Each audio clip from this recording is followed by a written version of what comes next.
नमस्कार। ये आकाशवाणी शिमला है। अब आप राजकुमारी चंदेल से प्रादेशिक समाचार सुनिए। प्रदेश में बीते 2 दिनों के दौरान हुई मानसून की भारी वर्षा और बादल फटने की घटना में लापता लोगों की तलाश के लिए राहत व बचाव कार्य युद्ध स्तर पर जारी है।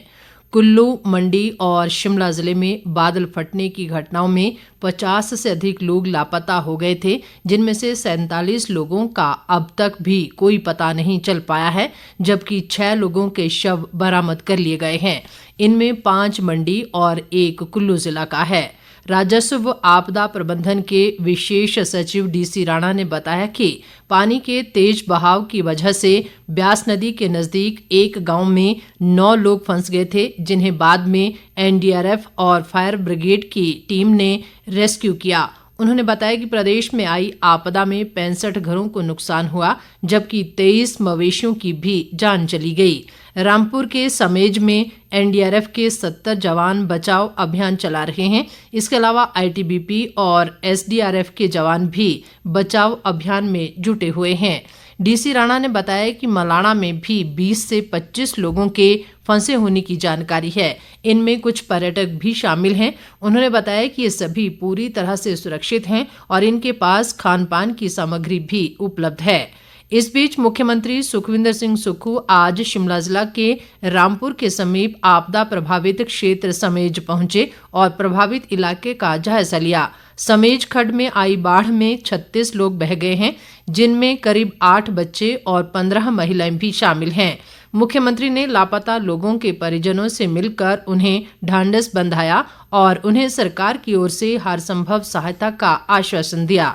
मुख्यमंत्री ने कहा कि प्रभावित परिवारों को किसी भी अन्य गांव में किराए पर रहने के लिए 5,000 रुपये दिए जाएंगे और फौरी राहत व रोजमर्रा की जरूरत के लिए फिलहाल सरकार 50,000 रुपये प्रदान करेगी। सुखविंदर सिंह सुक्खू ने प्रभावितों के लिए खाद्यान्न सामग्री सहित अन्य आवश्यक वस्तुएं मुहैया कराने के प्रशासन को निर्देश दिए हैं। इस दौरान शिक्षा मंत्री रोहित ठाकुर और 7वें राज्य वित्त आयोग के अध्यक्ष व रामपुर से विधायक नंदलाल भी मुख्यमंत्री के साथ मौजूद रहे। पूर्व मुख्यमंत्री व नेता प्रतिपक्ष जयराम ठाकुर ने आज नई दिल्ली में प्रधानमंत्री नरेंद्र मोदी से मुलाकात की और उन्हें हिमाचल प्रदेश में आई आपदा से हुए जानमाल के नुकसान की जानकारी दी। इस दौरान प्रधानमंत्री ने आपदा से निपटने के लिए प्रदेश को हर संभव मदद का भरोसा दिया। प्रधानमंत्री ने भाजपा कार्यकर्ताओं और जनप्रतिनिधियों से भी राहत व बचाव कार्य में जुटकर प्रभावितों की हर संभव मदद करने का आह्वान किया।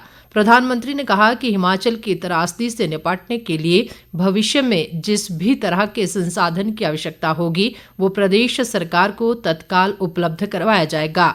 जयराम ठाकुर ने आपदा राहत व बचाव कार्य में प्रदेश को सहयोग देने के लिए प्रधानमंत्री का आभार जताया। नेता प्रतिपक्ष ने कहा कि केंद्र सरकार द्वारा आपदा के समय प्रदेश की हर संभव मदद की जा रही है और एनडीआरएफ, सेना, वायुसेना राहत व बचाव कार्य में जुटी है। राष्ट्रपति द्रौपदी मुर्मू ने आज राष्ट्रपति भवन में राज्यपालों के 2 दिवसीय सम्मेलन का उद्घाटन किया। इस कार्यक्रम में ऐसे कई मुद्दों पर चर्चा होगी जो केंद्र व राज्यों के संबंधों को आकार देने में महत्वपूर्ण भूमिका निभाते हैं और आम लोगों के लिए कल्याणकारी योजनाओं को विस्तार देते हैं। राष्ट्रपति ने इस अवसर पर कहा कि सम्मेलन के एजेंडा में सावधानीपूर्वक चुने गए मुद्दे शामिल किए गए हैं जो राष्ट्रीय लक्ष्यों को प्राप्त करने में महत्वपूर्ण हैं। राष्ट्रपति ने कहा कि देश में 3 नए कानूनों के लागू होने से न्याय प्रणाली का एक नया युग शुरू हुआ है।